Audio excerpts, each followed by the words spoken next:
secundaria. Es un gusto acompañarlas y acompañarlos en una sesión más de la asignatura de Ciencias Química por Aprende en Casa.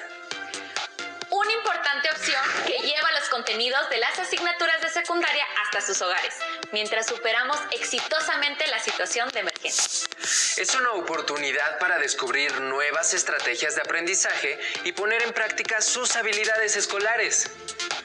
Antes de iniciar, les recomendamos tener a la mano papel y lápiz para anotar las ideas principales, los ejercicios a realizar y las preguntas que les puedan surgir durante la sesión. Recuerden integrarlos a su carpeta de experiencias para que, al regresar a la escuela, los presenten a sus compañeras, compañeros y docentes. Pues si ya están listas y listos, comencemos. ¿Con qué frecuencia utilizan pilas? ¿Tienen idea de cuántas usan en un año? ¿Qué tipos de pilas conocen? Cuando ya no funcionan, ¿cómo las desechan? ¿Saben cómo funcionan las pilas? El científico sueco Svante Arrhenius realizó sus investigaciones con base en los estudios de Alessandro Volta acerca de las disociaciones de compuestos en la disolución acuosa. Arrhenius propuso su teoría para explicar las propiedades de ácidos y bases, lo que le valió ser galardonado con el Premio Nobel de Química en 1903. En esta sesión explicaremos las propiedades de los ácidos y de las bases de acuerdo con el modelo de Arrhenius. Así que vayan apuntando la siguiente pregunta, porque será un reto que deberán contestar. ¿Cómo se explican las propiedades de ácidos y bases?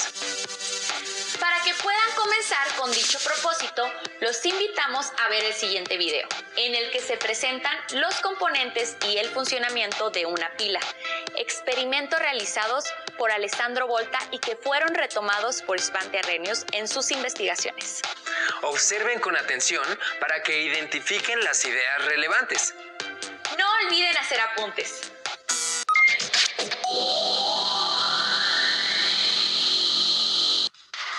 Veamos lo siguiente. En el primer vaso tenemos una barra de zinc en contacto con una disolución que contiene iones de zinc. En el segundo, una disolución de un compuesto de cobre y una barra de cobre. Cerramos el circuito por medio de un puente con una disolución de sal. Y ¡listo! Se genera electricidad. Algunas combinaciones de metales sumergidas en ciertas disoluciones generan electricidad. En cambio, en este otro caso, utilizamos dos placas de zinc y no se genera electricidad. Es necesario aplicar la energía para que se genere un flujo eléctrico. ¿A qué se debe esto? Tras nuevos experimentos, Volta observó que la energía generada por una pila dependía de la combinación de metales, y tomando una como referencia, organizó las otras combinaciones de la mayor a la menor energía producida. A pesar de que no se explicaba la razón por la que se producía la electricidad, un efecto interesante que sí descubrió fue que además de la adecuada combinación de metales, era necesaria una disolución que condujera la corriente eléctrica. Sin estas dos condiciones, la pila no funcionaba. El invento de Volta causó gran expectativa entre los científicos de la época, como Humphrey Davy, quien hacía demostraciones públicas con pilas voltaicas y explicaba su funcionamiento. Una vez seleccionada la combinación de metales, había que explicar por qué unas disoluciones conducen la corriente eléctrica y otras no. Fue hasta muchos años después que alguien dio una explicación a este hecho, el sueco Svante Arrhenius.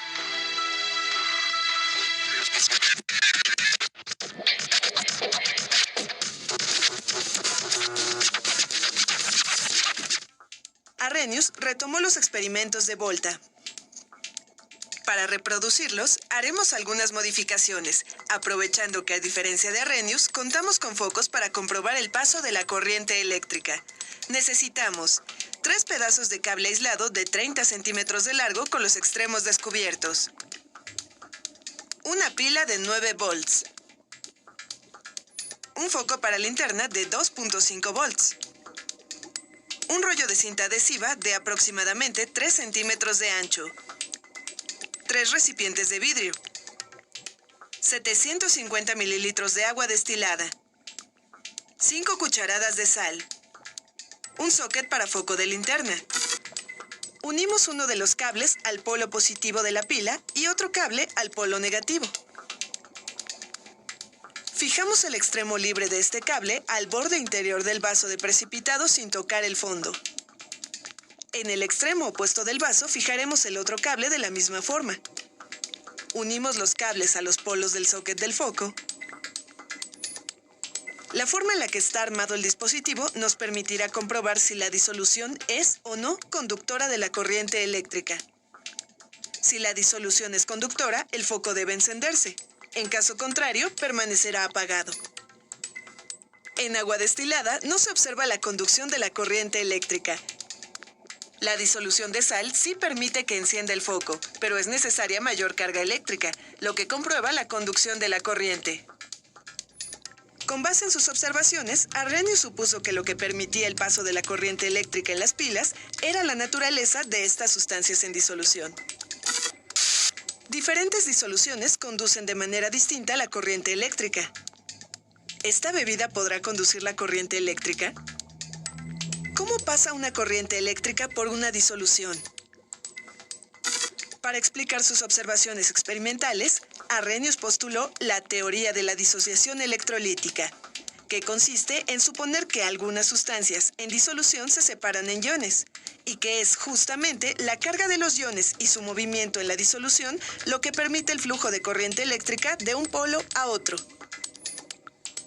A estas sustancias se les llama electrolitos.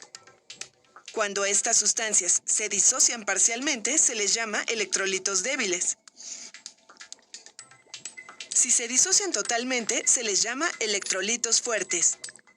Por el contrario, si una sustancia no se separa en iones, se considera no electrolito, y la disolución no conduce la corriente eléctrica.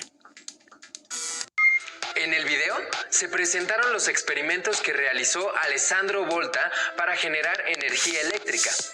Estas investigaciones lo llevaron a diseñar las primeras pilas, mismas que se fueron mejorando a lo largo del tiempo hasta nuestros días.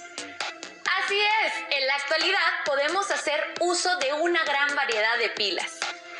Ahora vamos a ver otro video en el que se explican las propiedades que tienen los ácidos y las bases, de acuerdo con el modelo de Arrhenius, así como los alcances y las limitaciones de esta teoría.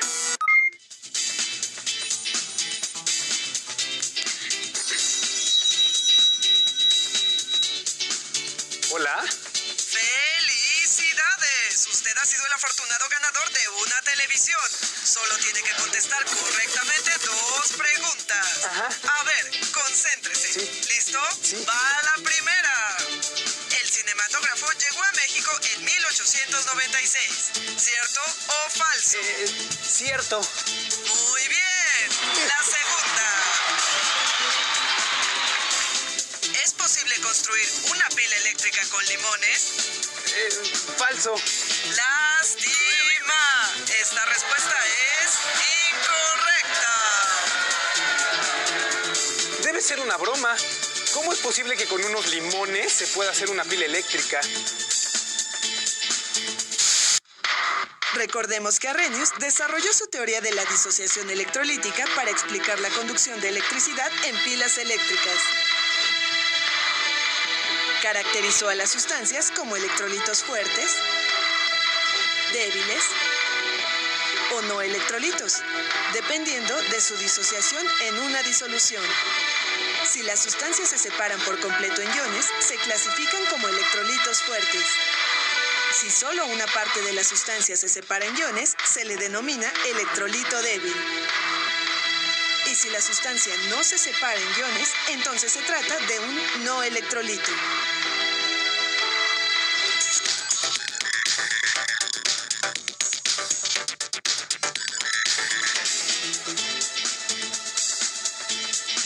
¿El jugo de limón tendrá sustancias que se separen en iones?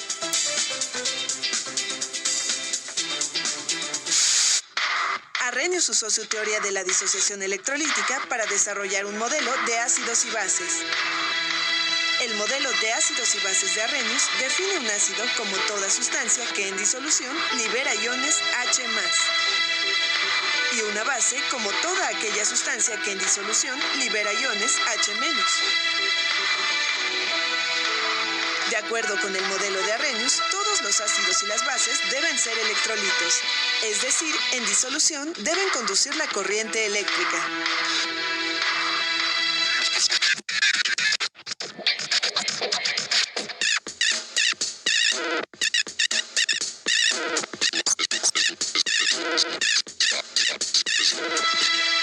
La escala de pH sirve para identificar qué tan ácida o básica es una sustancia.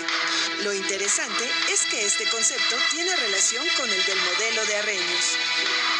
pH es la abreviatura de potencial de hidrógeno y está relacionado con la concentración de iones H+ en la disolución. El valor del pH y el de la concentración de iones H+ varían de forma inversa, es decir, a mayor concentración de iones, H+, menor valor de pH y por lo tanto mayor acidez en la disolución. Por ejemplo, la sangre tiene un pH que varía entre 7.3 y 7.4.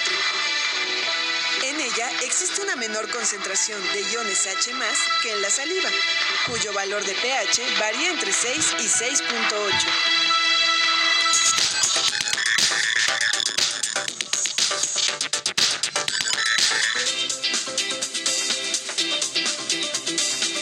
El jugo de limón es un ácido y, según Arrhenius, podría conducir la corriente eléctrica. ¿Cierto? Acompáñenme a comprobarlo.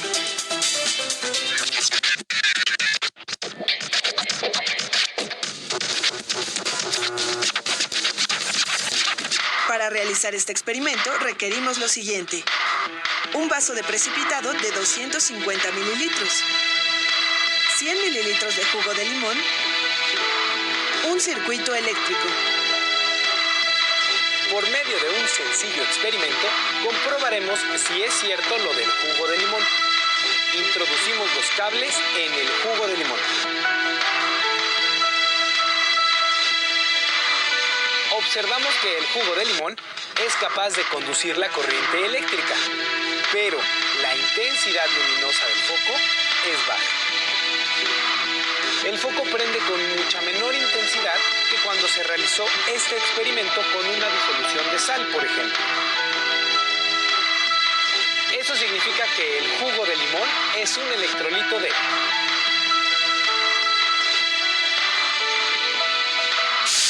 Arrhenius también identificó que las propiedades de un ácido o de una base están relacionadas con su capacidad para conducir la corriente eléctrica en disolución.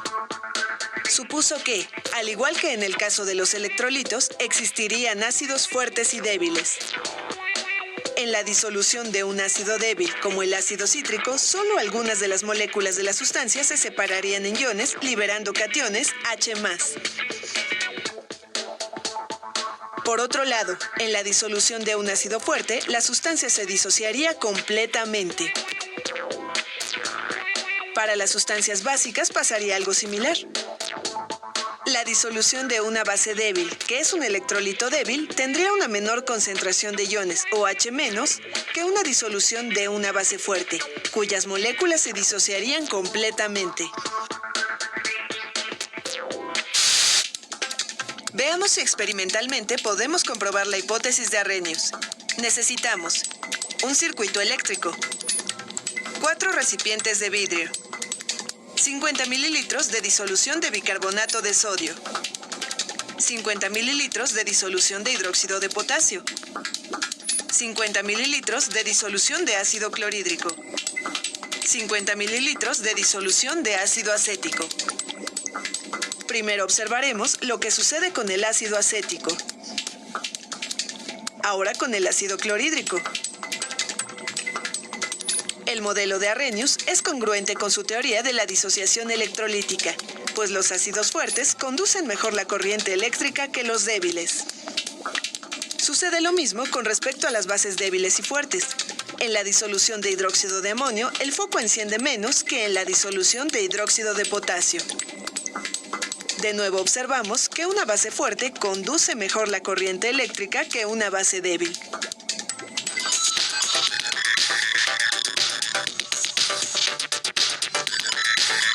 No cabe duda de que la experimentación es una gran herramienta para comprobar si una teoría o un modelo funcionan.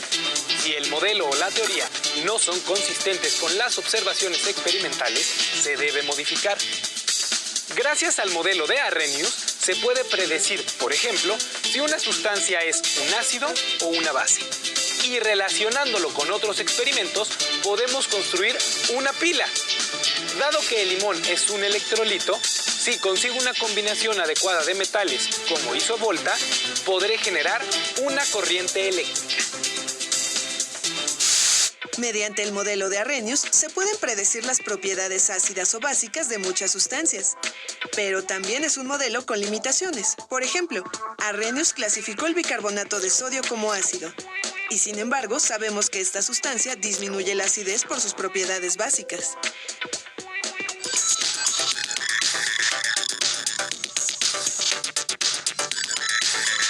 Muy bien, ya tengo mis metales. Pero lo que aún no entiendo es, ¿por qué si el bicarbonato de sodio tiene propiedades básicas, Arrhenius lo clasificó como un ácido?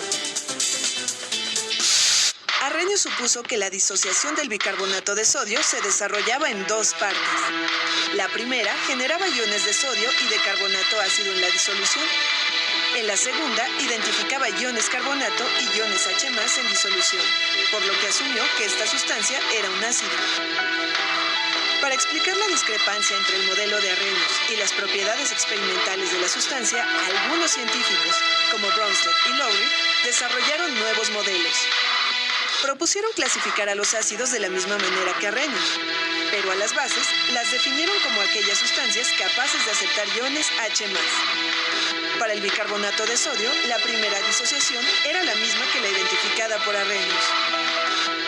Pero para Bronsted y Lowry, el ion carbonato ácido reaccionaba con el agua aceptando uno de sus hidrógenos, es decir, un protón, lo que dejaba libre iones OH- en la disolución, explicando así las propiedades básicas de la disolución final.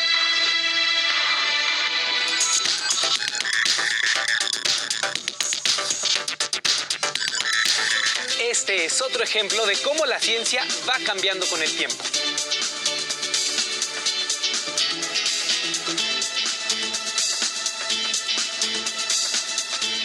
El modelo de Arrhenius funcionó mientras lograba explicar las propiedades de las sustancias. Pero cuando el modelo y las observaciones no se ajustan, pues es necesario cambiarlo.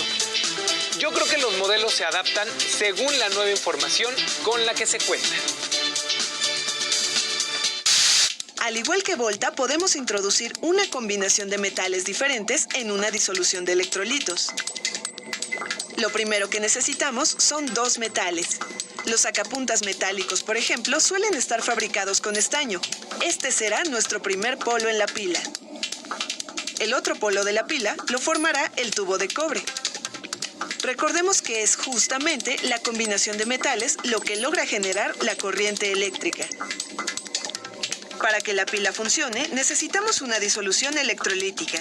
Así que introduciremos estos materiales primero en la disolución de bicarbonato de sodio, un ácido débil. Y por último, unimos los cables al dispositivo de la tarjeta.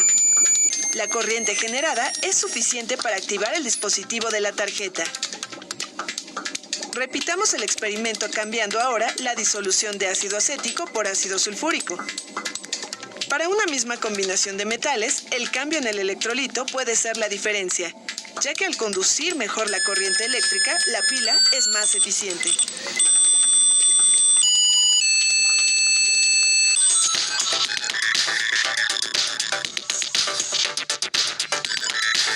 Ah, ya entendí. Entonces no necesariamente tiene que ser un limón. Se puede usar cualquier otro electrolito como el jugo de una naranja, una cebolla o una papa. Y si en lugar del estaño del sacapuntas uso otra combinación de metales como cobre y zinc, también podría funcionar.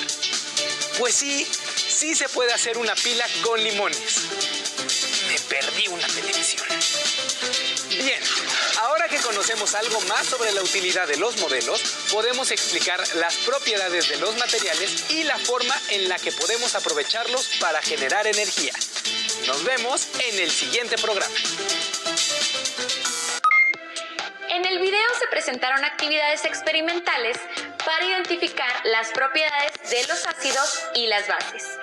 Estas propiedades están relacionadas con la capacidad de conducir corriente eléctrica en disolución. Con base en la información que hemos presentado, los invitamos a responder las siguientes preguntas. Guárdenlas junto con sus respuestas en la carpeta de experiencias. Recuerden que deberán presentarla en su grupo cuando regresen a la escuela. ¿Listas y listos para escribir las preguntas?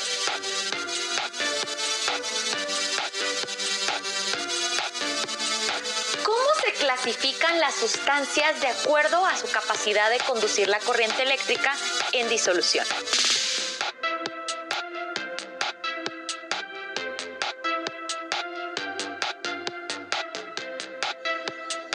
¿Cómo se pueden clasificar a los ácidos y las bases?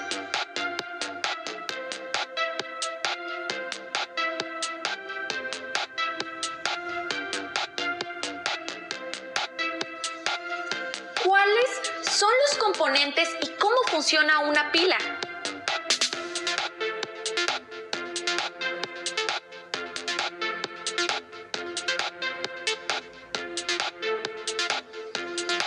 ¿Cuáles son los alcances y limitaciones del modelo de Arrhenius para explicar las propiedades de los ácidos y las bases?